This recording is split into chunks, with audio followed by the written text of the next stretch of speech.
심판날에 대한 토론은 되게 두렵지만 심판날이 다른 사람들보다 당신에게 더 가혹할 것이라는 사실을 알게 되면 더 두려워집니다.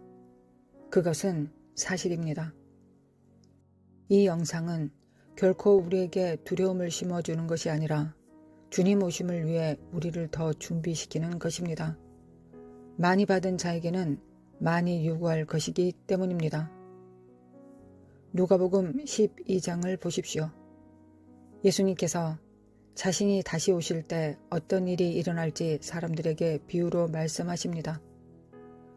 본질적으로 그분이 말씀하시는 것은 더 많이 알고 악을 행하는 자는 더 많이 맞을 것이요, 알지 못하고 악을 행하는 자는 더 적게 맞는다는 것입니다.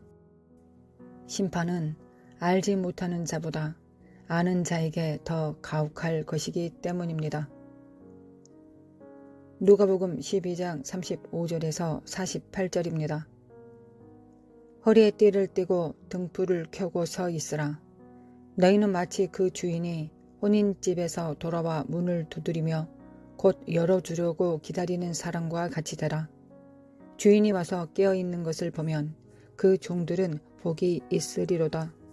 내가 진실로 너희에게 이르노니 주인이 띠를 띠고 그 종들을 자리에 앉히고 나와 수정 들리라. 주인이 혹 2경이나 혹 3경에 이르러서도 종들이 그같이 하고 있는 것을 보면 그 종들은 복이 있으리로다.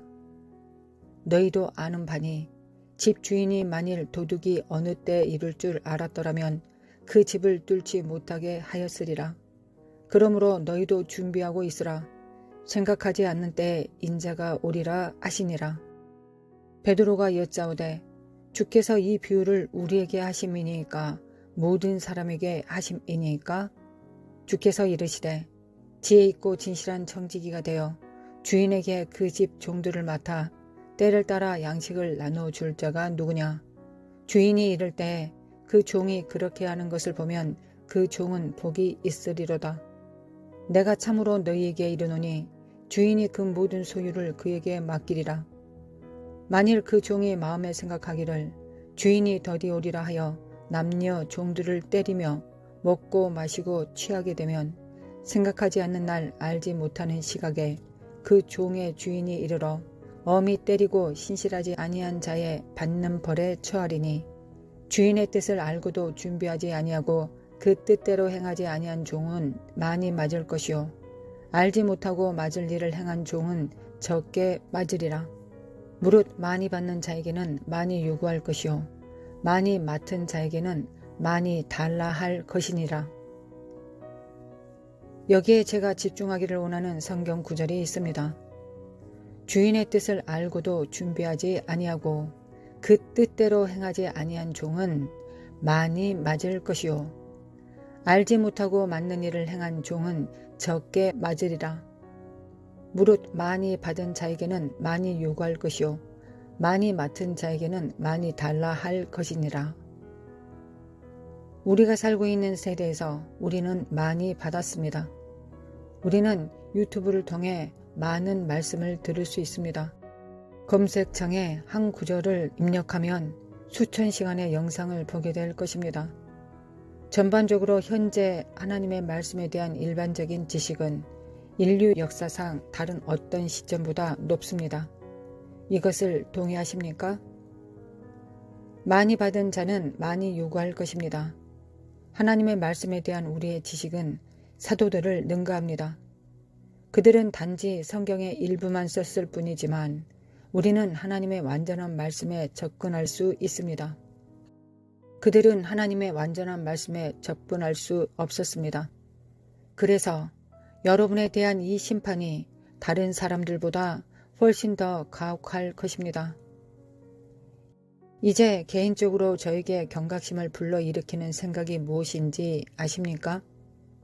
저는 말씀의 교사이며 여러분과 마찬가지로 저의 심판이 다른 사람들보다 더 가혹할 것입니다. 야고보서 3장 1절입니다.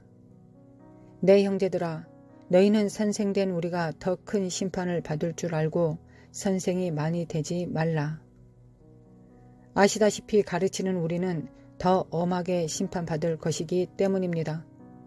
이는 제 삶에서 하나님을 경외하게 하는 구절이며 다른 교사들도 또한 그래야 합니다. 하나님은 다른 사람에 대한 우리의 영향력 때문에 마지막 날에 특별히 엄격하게 우리를 심판하실 것입니다. 책임의 측면에서 대가를 고려하지 않고 교사의 자리를 가볍게 받아들이기 쉽습니다. 저는 제 심판이 더 가혹할 것임을 압니다. 당신도 교사이거나 사람들에게 다가갈 수 있는 플랫폼이 있다면 디지털일 수도 있고 실제 교회 회중일 수도 있습니다. 당신의 심판은 더 엄격할 것입니다. 당신이 교사가 아니라면 그럼에도 불구하고 수많은 성경 자료에 접근할 수 있습니다. 저는 여러분의 심판이 더 가혹할 것임을 상기시켜 드리고 싶습니다. 그러나 여러분을 격려합니다. 당신이 인생을 살아갈 때 이것을 기억하십시오. 매일 당신의 삶에 대해 심판받아야 될 날을 향해 나아가고 있다는 것을 기억하십시오.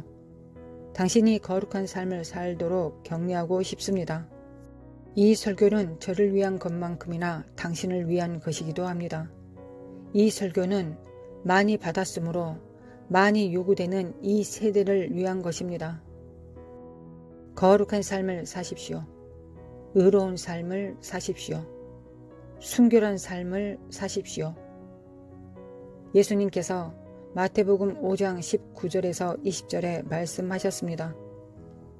그러므로 누구든지 이 계명 중에 지극히 작은 것 하나라도 버리고 또 그같이 사람을 가르치는 자는 천국에서 지극히 작다 일컬음을 받을 것이요 누구든지 이를 행하며 가르치는 자는 천국에서 크다 일컬음을 받으리라.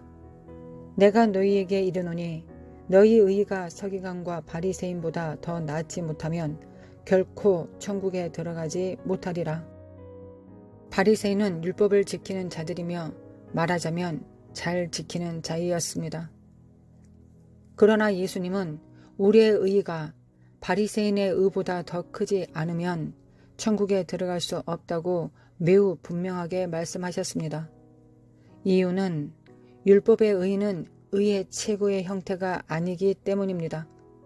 바리새인은 누구도 구원할 수 없는 율법의 의만 있었습니다. 그리스도께서 완성하신 공로에 대한 믿음이 아니라 육신의 행위로 구하는 의의 형태이기 때문입니다. 그리스도께서 우리를 더 높은 의로 부르셨으므로 우리가 바리새인보다 더 의롭게 되기를 기대하십니다. 신약에서 신자들에 대한 하나님의 기준은 낮아진 것이 아니라 높아졌습니다. 우리에게 거룩함에 대한 요구가 더 높아졌습니다.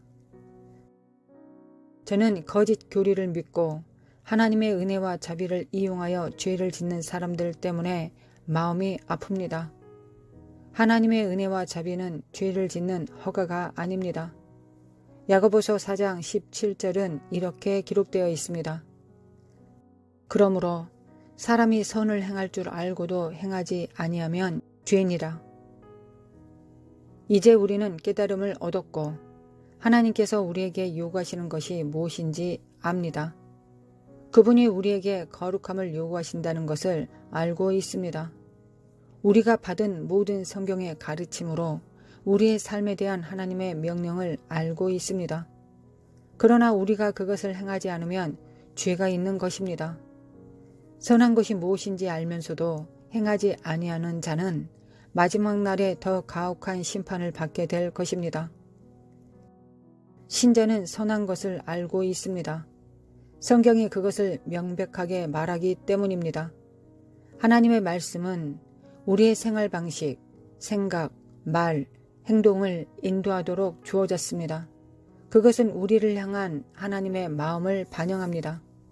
우리가 하나님의 말씀에 어긋난다면 그분의 법과 명령을 거스리는 것을 의미합니다. 하나님과 함께 더 높이 올라갈수록 더 조심해야 합니다. 하나님에 대해 더 많이 알수록 죄를 지을 때 더 큰 위험에 처하게 됩니다. 저는 여러분에게 상기시켜 줄 뿐만 아니라 격려하기 위해 여기 있습니다. 거룩한 삶을 사십시오. 하나님의 말씀을 읽을 때 하나님에 대한 지식이 늘어납니다. 이와 같은 영상을 볼 때 하나님에 대한 지식이 늘어납니다. 거룩한 삶을 살도록 격려드리고 싶습니다. 우리의 삶은 운명론적으로 정해져 있지 않습니다. 우리 모두는 태어난 순간부터 어떤 원칙에 따라 움직이고 있습니다. 당신은 그 원칙 안에서 움직이기 시작했고 그 원칙의 끝은 죽음이고 죽음 바로 뒤에 이어지는 것은 심판이라고 기록되어 있습니다. 어느 날 내가 나의 삶을 위해 갚아야 할 날이 올 것이라는 사실을 알고 매일 살아가십시오. 그러면 죄를 거부하는 자신을 발견하게 될 것입니다. 불의를 거부하는 자신을 발견하게 될 것입니다. 간음, 음란, 정욕을 거부하는 자신을 발견하게 될 것입니다. 도적질, 거짓말, 부패, 타락, 더러움, 온갖 죄를 거부하는 자신을 발견하게 될 것입니다.